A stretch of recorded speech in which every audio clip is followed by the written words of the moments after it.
In this video, I want to review a couple things and then also start talking about the normal distribution.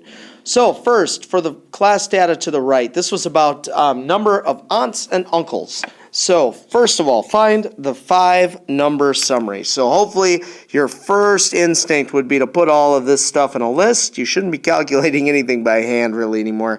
And here we are. There's the 5-number summary when you do your one variable stats. So remember, it's the minimum, quartile 1, the median, quartile 3, and the maximum. All right. Now, let me kind of throw that down here. Find the mean and standard deviation. So that is also, of course, in your one variable stats. So here you can see that the mean, our sample mean, x bar, is 8.526, or, there's not really a rounding rule, so you could just say 8.5. And our sample deviation, that will stand in here, is 3.502. All right. So now let me kind of just throw that down here as well. Now, the shape of the distribution. Here's what I want to talk. I pulled this up, and you could probably see from the mean and median, the comparison there, that it's probably pretty symmetric because they're close. But I wanted to bring in this box plot because a lot of times on the AP exam, it's worth bringing in a box plot, and remember, please, that you should be labeling. This is going to be 5, 10, 15 is up here. We should have a scale on the bottom. Even better, you could actually say, well, this is 3, this is 8, this is 12, 14, something like that. You shouldn't be just drawing a box plot out in space. You should actually have a scale and an axis and draw the box plot above it. But this is a really fast way to look at the shape, and I think it looks very, very symmetric from not only from our picture, but also from the mean and median comparison. Okay, so next, finding the percentile rank of a student with 12 aunts and uncles. Well, if I can kind of maybe drag this out of the way and maybe these back to where they were. I didn't order these, so let's just real quickly. There were 19 students. Let's count how many were above 12, or 12 or above. Okay, so we've got 1, 2, 3, 4. We've got 6. So the percentile rank, the other 13 out of 19, or 68%. That is the percentile rank. Okay, now a z-score for a student with 12 aunts and uncles. Just remember your calculation. It is 12 minus the mean divided by the standard deviation, or sample deviation. And here we've got 3, so 3, a student with 3. So I just want to briefly call attention to the fact that we're kind of using two formulas for z, kind of interchangeably. Right now we're using this, where that mu, that little thing that looks like a U, that's called mu. That's a Greek letter. It means population mean. And of course the sigma on the bottom is population deviation. And then we're also using kind of this formula. Actually, we're saying, well, x minus the sample mean. And there is a subtle difference here between the two things. One relies on a population mean and population deviation. The other is a sample mean and sample deviation. And right now we're kind of, as I said, using these things interchangeably, but there is a difference. And I want you to just kind of hold that in mind, that it should feel maybe even a little strange that we're just using a population mean in some problems and a sample mean in others. And there is a subtle leap we're going to have to make down the road in this course to rectify that. All right, let's move on. So if you took the height of every female student, for us it's at South Campus, but at a high school, and you put those in a histogram, like a frequency histogram, I want you to think what that histogram would look like. I think most people would say, well, without kind of a scale at the bottom, there are probably a lot of people, kind of at some average heights, and, you've got whatever that average is.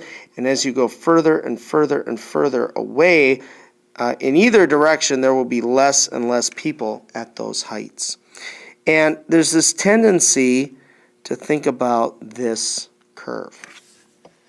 And there's a reason it's called the normal curve. It's because for so many things, heights, weight, shoe size, dog heights, there's so many things that fall into this distribution that we begin to say, we call it the normal curve.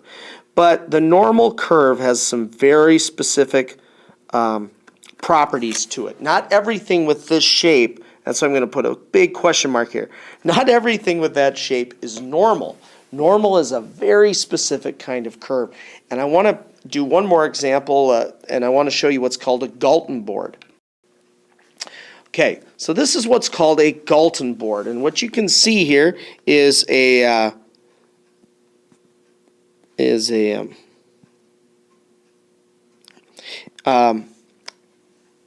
I hit start,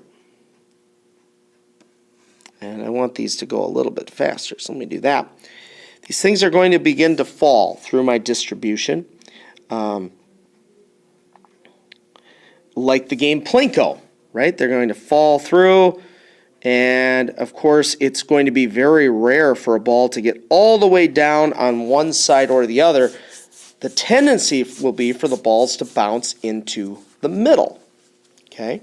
And this is a similar idea to the normal curve in that it's going to be very difficult for these balls to fall all the way down on the left or the right. Of course, it's kind of a 50-50 chance. Sometimes this models what's called a binomial distribution, bi meaning two, so you've got a choice. You can either bounce left or right, and you just keep doing that. Just keep bouncing left or right. And if we let this go for a long, long time, you'll see it approach a normal curve. Okay, so let me show you. I let this run until the number of balls that fell was 4,000. Okay, I could also point out on this website, this is kind of a fun one to play with, mathisfun.com, and it's the board. You can increase the number of levels it has to go through, and you can also change, the percentages. Instead of 50-50, you could maybe change it to be more likely to fall left or right, and that would create a more skewed looking graph. Okay, let me show you what this ends up with looking like if I let it run to 4,000 balls. Here it is. And you can see I actually made it a little bit larger too. Okay, at 4,001, balls fell through. So you'll notice in those 4,000, 7 balls made it all the way down on this side. Only 3. 1,002 landed in here. Okay, so what I did is I assigned these numbers. I just said 1, 2, 3, 4, 5, all the way up to 11. That there were 11 outcomes, and I assigned them a number. And then I put those in list 1. And then list 2, I put the frequencies. There were 7 balls that fell in bin 1, 3, or 36 in bin 2, and so on. And what you can do then is you can go to one variable stats, and you can say, I want to do list 1 with a frequency of list 2, meaning I want 1 to occur 7 times, 2 36 times, 3 150 times. And then I did one variable stats, and I got these values. The mean was approximately 6 with a sample deviation of approximately 1.6. So I went in here and I said, here's the mean, okay, right about at 6. And of course, if I went, it might be nice, you could approximate 1.5, so you say 6 minus, puts you in down at like 3, 6 plus 3 puts you into, at that 9. And I counted, or I added up how many balls were in those bins and divided by the total. and I got that 90% of the balls would fall in there. Okay, and then I tried to do, well, what if I went more deviations away? And you can see, very few fell beyond, right? And you also kind of look in here. And what the normal curve does is it breaks this into divisions by standard deviation. It says within one standard deviation, how many outcomes were there? Within two standard deviations. And to be normal, there are very specific percentages that need to be true.